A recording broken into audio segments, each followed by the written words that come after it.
Very good job that time by Mario staying behind the 3-meter line as the libero because he can only set the ball with his hands from behind that line, but still a much better block by the Russians.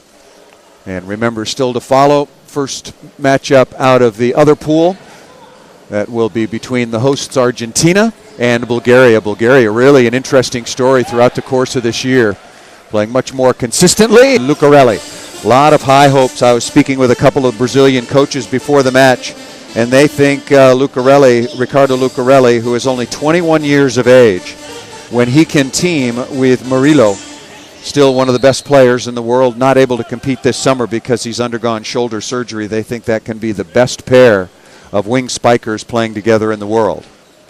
I've known Bernardinho since we played against one another in the 80s and at the 84 Olympics when the United States won gold, Brazil won silver. Tremendous competitor, tremendous coach, great leader, and already feeling a lot of pressure. It was funny when I saw Bernardinho for the first time at this World League Finals. I said to myself, I'm not going to mention the word pressure, even though the Olympics are 3 years away in Rio de Janeiro. He mentioned it. So it was very, very interesting indeed. And Lucarelli, look out below. A Scud missile launched by Lucarelli into the distances of the arena, and he's just trying to get a touch off the top of the Russian block and missed that. All good coaches, but particularly Bernardinho through the years, pushes the right buttons.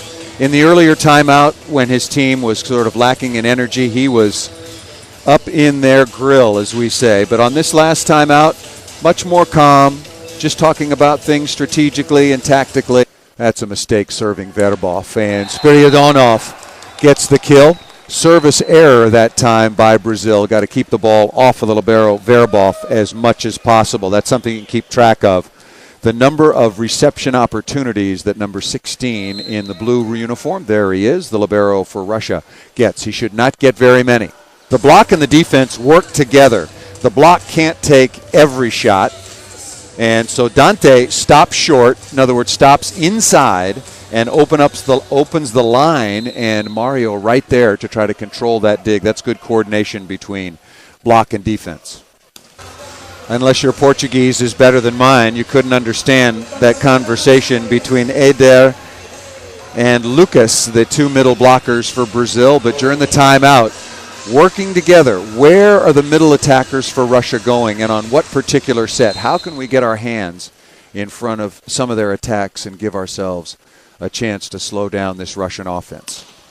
Watch the Russian defender, number 2. See how he moves to his left?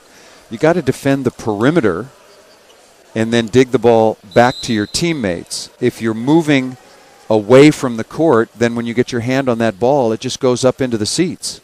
If he misses it coming back to his left, that ball served out of bounds. If the defender misses that ball coming back to his left, then it's coming to help. Brazil's, I'd go for the ace right now if I was Mazurski. If I was his coach, Andrei Voronkov, I'd tell him to go for the ace. And he does, and he gets it.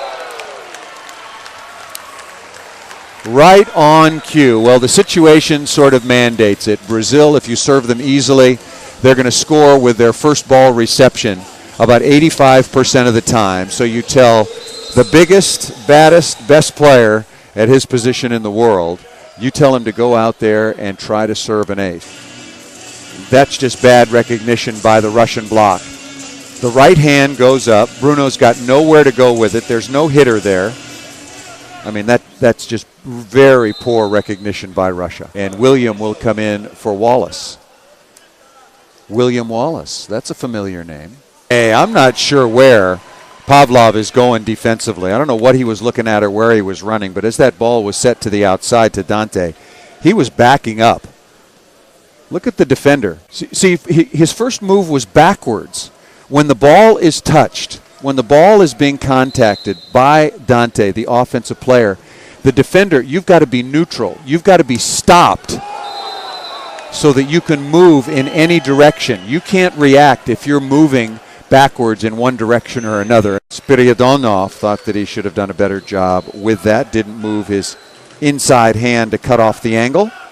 He might have been over the net, but when you got to drop your, whichever is your inside hand, drop that into the cross court. Pretty good block. but that could have been a big opportunity. That's exactly right. He does. I've seen Spiridonov play a number of times, and he's a big mouth.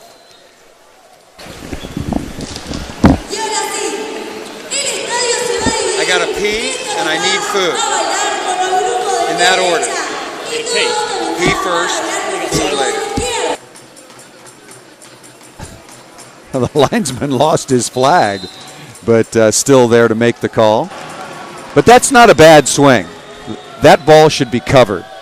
Brazil just went to sleep on this play. Okay, 1,001.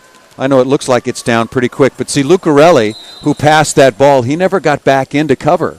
Maybe a preview of the finals. Italy, Bulgaria, Argentina certainly have something to say about that, but I wouldn't be at all surprised. I don't think neither would anybody else if these two teams got back together once again.